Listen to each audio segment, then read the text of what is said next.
Good evening and welcome to NTD News. I'm Stephanie Cox. Here are today's top stories. The law applied equally across the political spectrum. Getting to the heart of the GOP's probe into the Department of Justice today. How Attorney General Merrick Garland responded to senators. In closing arguments today, the prosecution said Alec Murdaugh was a liar looking for sympathy. The defense will make its final arguments tomorrow. Chicago Mayor Lori Lightfoot loses her re-election bid. 2 other Democrats are advancing to the runoff election in April. The governor of Ohio visits the train derailment site in East Palestine. This comes as scientists say tests are showing unusually high levels of chemicals in the air. And a new nonprofit program says it provides local municipalities with funding so they can get necessary resources to administer fair and accurate elections. Critics say it's illegal.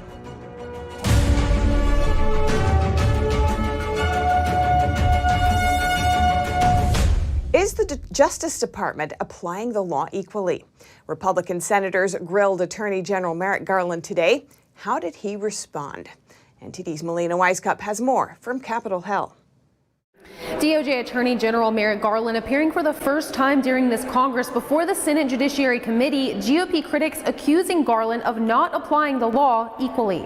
Merrick Garland, sadly, has been the most political attorney general we've ever had. He's used the Department of Justice and the FBI as a weapon.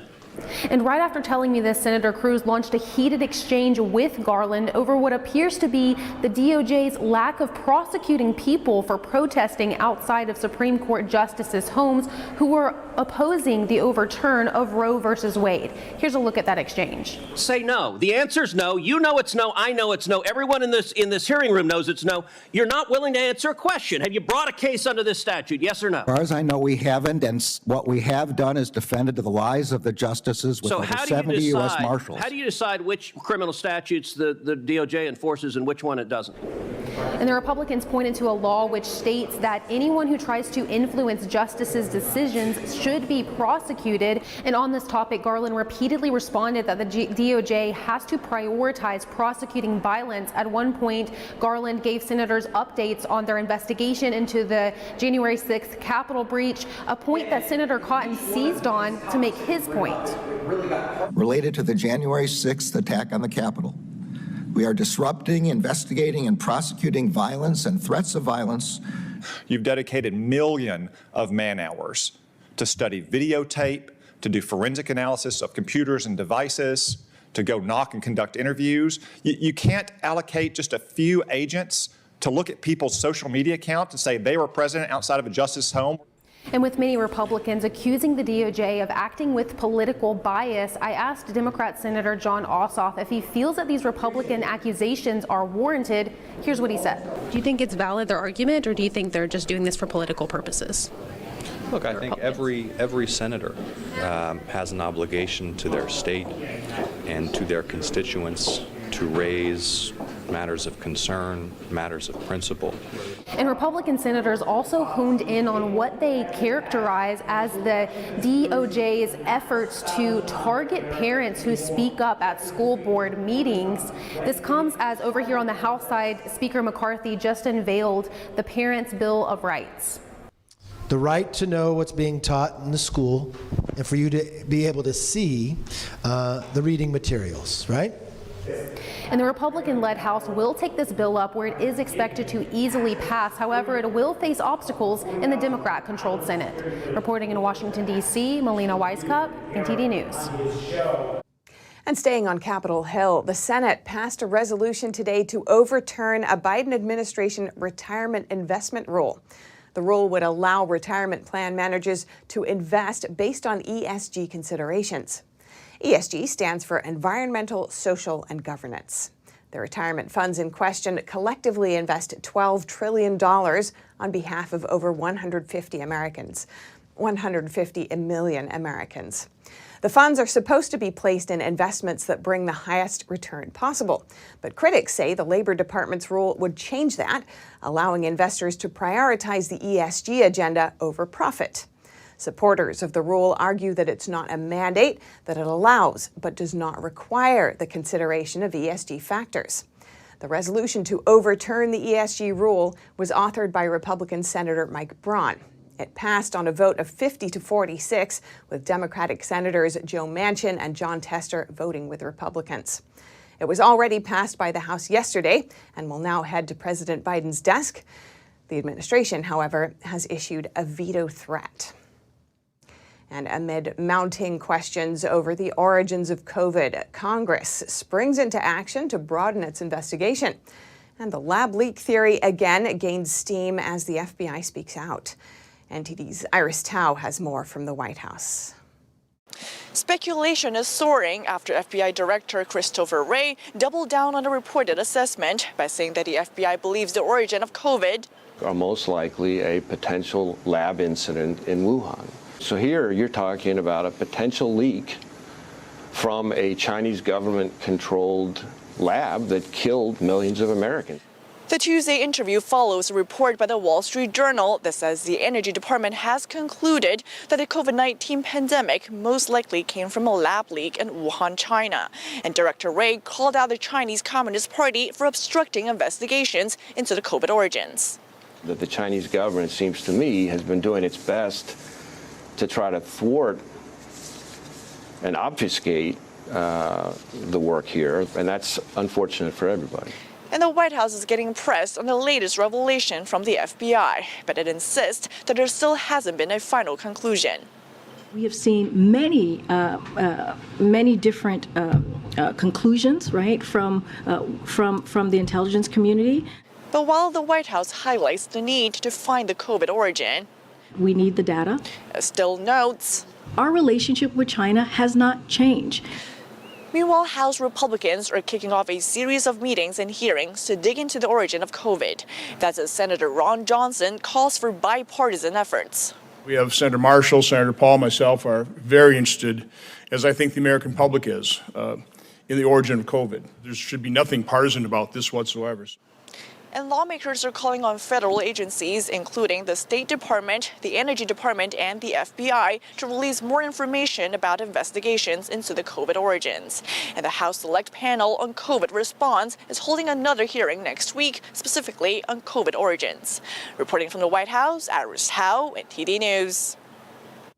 Jurors heard closing arguments today in the high-profile murder trial of former South Carolina attorney Alec Murdaugh.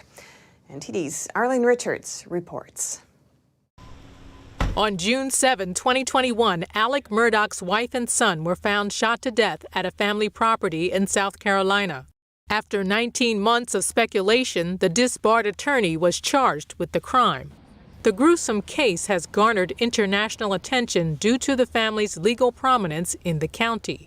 Throughout the trial, prosecutors painted the suspect as a serial liar with a drug habit, looking for sympathy. Now, after 6 weeks of testimony, the prosecution Wednesday laid out an hours-long closing argument. The prosecutor said the former lawyer was experiencing mounting financial pressures just before the murders. And after an exhaustive investigation, there is only one person who had the motive, who had the means, who had the opportunity to commit these crimes, and also whose guilty conduct after these crimes betrays him. The suspect was already facing 100 charges related to other crimes, including money laundering, embezzlement, and tax evasion. The defendant was the one person who was living a lie. The defendant is the person on which a storm was descending, and the defendant is a person where his own storm would actually mean consequences for Maggie and Paul, and consequences for those who trusted him. He said after the tragedy, the financial pressures went away. Before jurors heard the prosecutor's closing argument, they visited the crime scene at a family estate. The roughly 1,700-acre property includes the house, fields, forests, and dog kennels, which are near where the bodies were found. If convicted, Murdaugh faces 30 years to life in prison. The defendants are set to lay out their arguments on Thursday. Arlene Richards, NTD News. Ohio Governor Mike DeWine visited the site of last month's train derailment to check on the removal of hazardous waste. This comes as scientists say tests in East Palestine are showing unusually high levels of chemicals in the air. NTD's Jason Perry has that story. Ohio Governor Mike DeWine went to the train derailment site in East Palestine on Wednesday to check on the removal of hazardous waste. The whole goal here is to, make this community safe. Although officials have repeatedly claimed the air and the water are safe, some residents have remained skeptical after seeing chemicals in the water. Can't happen overnight. You can't get all this stuff out of here overnight. But just, looking at what we were looking at here and looking at the stream and, how they're constantly trying to agitate the water, doing the things that they need to do so that you're slowly making that better. And the director of the Ohio Environmental Protection Agency, Ann Vogel, added to that. We introduced air through sparging to speed up the biological breakdown of the contaminants, but also then the next phase is to actually stir up the sediment under the creek to get the product out of the ground that's under the creek, introduce it to the air, and again, speed up that biological breakdown. Crews were expected to start removing the train tracks as early as Wednesday to clean the hazardous waste underneath the tracks. DeWine's visit to East Palestine comes as scientists from Texas A&M and Carnegie Mellon universities released their own analysis of the chemicals in East Palestine. The scientists said the EPA's measurements show unusually high levels of chemicals compared to what would normally be found in the area. They added that if the levels of some chemicals remain high, it could be a risk for residents' health in the long run. On the other hand, an EPA spokesperson told CNN on Monday that the chemicals are below levels of concern for short-term exposures, and the EPA said they don't expect the levels of chemicals to remain high for much longer. The university scientists who did the analysis are expected to release data from their own test in East Palestine on Tuesday.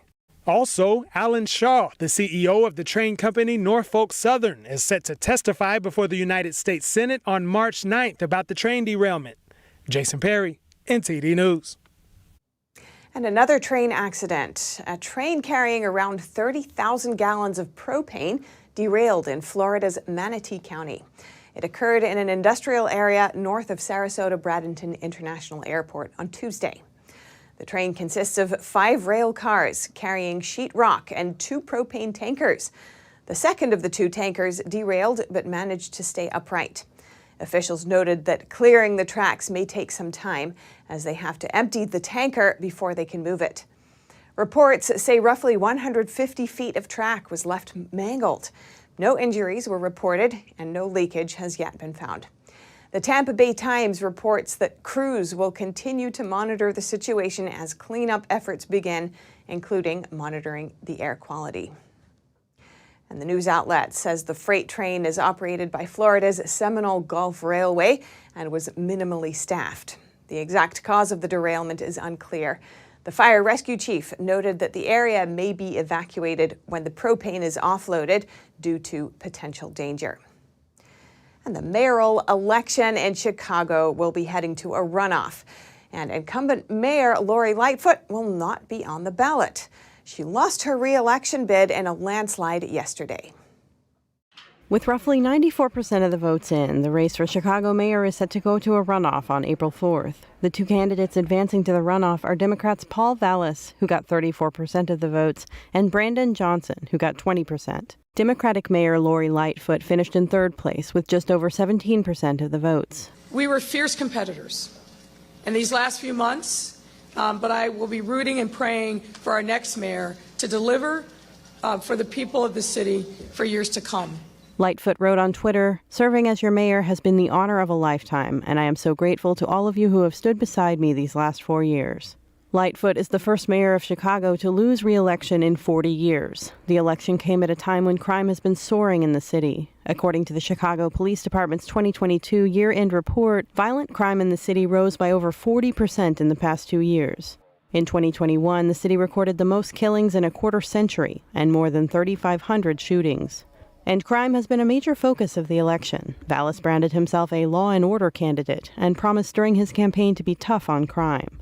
He has the backing of the Chicago Fraternal Order of Police. Johnson runs on a more progressive platform, and he has the backing of the Chicago Teachers Union. Vallis is the former head of Chicago Public Schools, and Johnson is a Cook County commissioner. Reporting by Allison Lee, NTD News. A nonprofit alliance provides grant money to local municipalities to help with election administration needs. But some critics say it's a continuation of a Mark Zuckerberg-funded project that boosted voter turnout in Democratic counties. NTD's Arlene Richards reports. Allegations are swirling after the Center for Tech and Civic Life launched a new program in 2022 called the U.S. Alliance for Election Excellence. It's a 5-year, $80 million program that awards funds to counties and municipalities in need of resources to operate fair elections. But some critics say the program is a continuation of the so-called Zuckerbucks grants donated during the 2020 election. The CTCL is a nonprofit that in 2020 provided nearly $350 million to local election offices. Most of those funds were donated by Facebook founder and CEO Mark Zuckerberg. Attorney Eric Cardall sued the CTCL in 2020 for alleged election fraud in Wisconsin. And so in 2020, the Center for Tech and Civic Life had grant agreements which in part funded legally unauthorized absentee ballot drop boxes in Madison. And they basically said they're legal, but the Wisconsin Supreme Court said they're illegal. Cardall said using a nonprofit's money for political purposes is illegal. In December 2022, the city of Madison accepted a $500,000 grant from the Alliance program. Madison agreed to use the funds for educating the public about government and democracy in the United States, and to working with government agencies to develop the skills, strategies, and tools to engage their citizens. Cardall said the agreement is illegal. 501c3 monies cannot be used by 501c3s for targeted, biased voter education efforts or voter registration drives. Those are viewed as activities that are too political for a 501c3. So these agreements are basically laundering 501c3 money to a city to do the exact same thing the 501c3 can't do. NTD reached out to the CTCL by email and telephone to find out how the Alliance grant funds will be used for election administration efforts. We haven't heard back yet. On the Alliance website, it says election offices will have access to support systems for election administration assistance, and that they will provide them with customized resources, coaching, and implementation support. So who's funding this program? We refer to it, as Zuckerberg 2.0, but I don't have any information that Zuckerberg is actually the funder of this program. According to the Alliance's website, the grants are funded by a group of donors with ties to the Audacious Project, a nonprofit with a goal to find bold solutions to the world's most urgent challenges, such as immigration, climate change, and election administration. Arlene Richards, NTD News. Yet another new poll has come out on who's the most popular Republican candidate for president in 2024. It shows former President Trump leading Florida Governor Ron DeSantis. Yahoo News YouGov surveyed over 1,500 U.S. adults from February 23rd to 27th. Trump got 47% of support in the case of a Republican primary. DeSantis received 39%. 13% of those surveyed were undecided.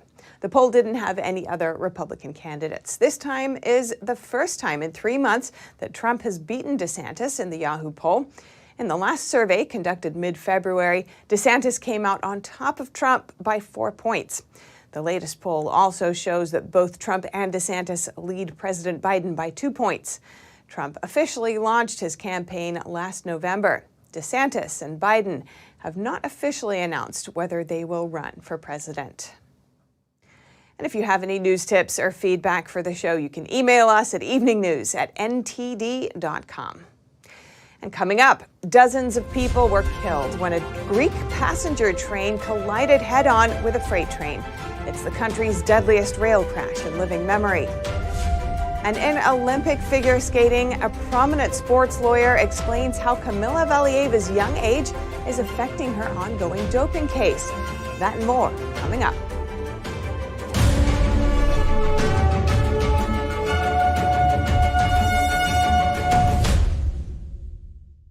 freedom is not free, and neither is the truth. In order to bring you the facts, our reporters are out there on the front lines getting the true story. Some of them served 10 years of prison in China. We've been censored on social media. Our Hong Kong printing offices were set on fire, and we've been repeatedly attacked by the Chinese Communist Party. But no matter what, we believe that you deserve the truth, and so we'll continue to bring the truth to light. Head on over to getepic.com and try honest journalism that is based in truth and tradition. We'd love to have you on board.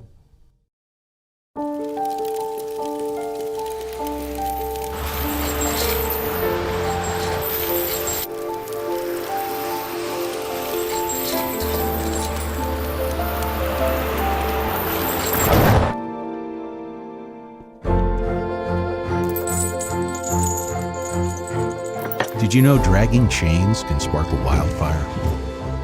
Only you can prevent wildfires.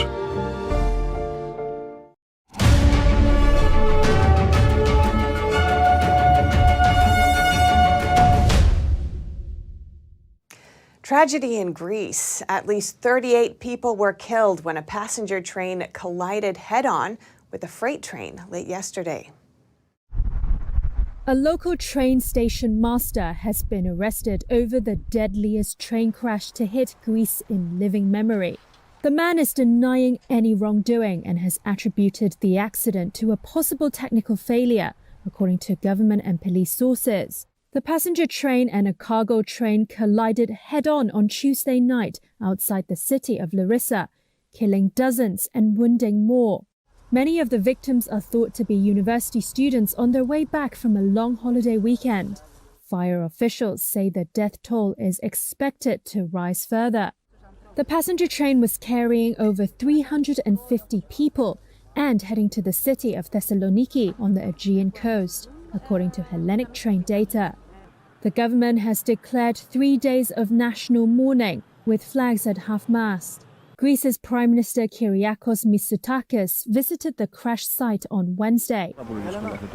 He's describing it as an unspeakable tragedy, and the government will do everything in its power to make sure it never happens again.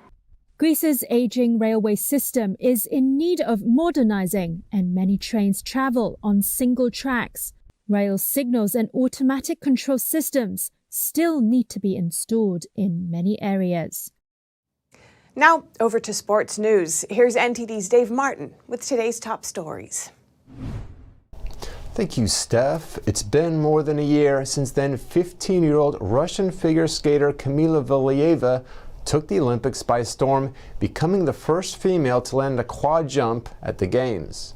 Her nearly flawless performance in the team competition propelled Russia to a gold medal win, or so we thought. Within hours, it was revealed that Valieva had tested positive for a banned substance just 2 months prior. But the Court of Arbitration for Sports, citing her young age, which qualified her as a protected person, ruled she was allowed to continue competing until her eligibility was resolved. A year later, the slow-moving case has finally made some progress as the World Anti-Doping Agency, also known as WADA, appealed a Russian tribunal's ruling that Valieva bore no fault or negligence for the positive test. They instead suggested a 4-year retroactive ban. In a strange twist, though, the Russian Anti-Doping Agency, also known as RUSADA, appealed the ruling as well, though they suggested just a reprimand as punishment. And the thing that's more strange to me is that the RUSADA appeal suggesting that the penalty could be as little as a warning, which, I guess is technically correct under the rules, but it almost seems like they appealed so that they could participate in the process. Howard Jacobs is a sports lawyer who has a particular focus on athletes charged with doping and other offenses.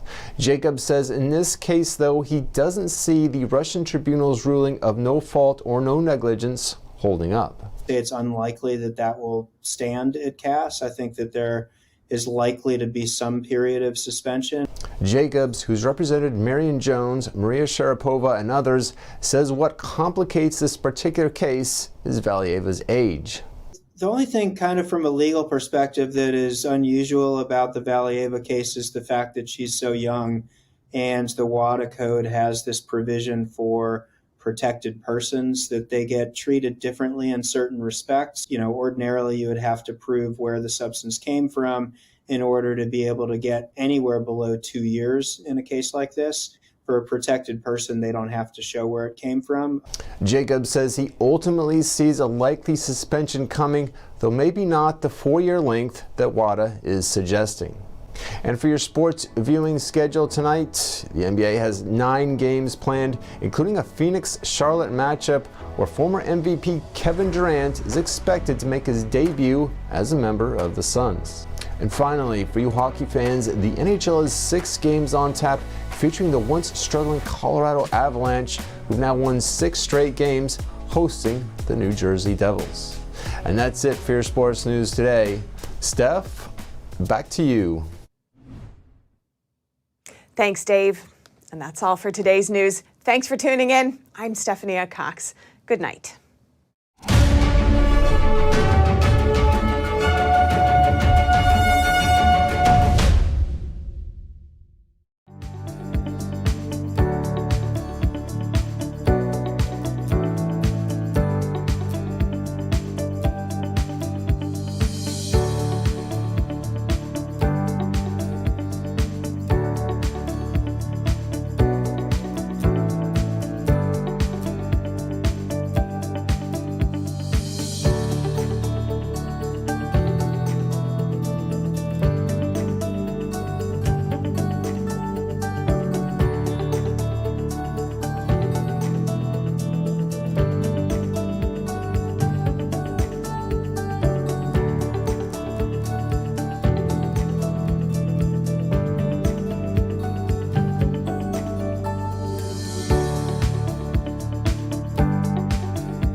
Thanks for watching us on YouTube. Did you know YouTube only keeps selected videos on its platform? So if you want to make sure you get the full picture, just subscribe to our newsletter.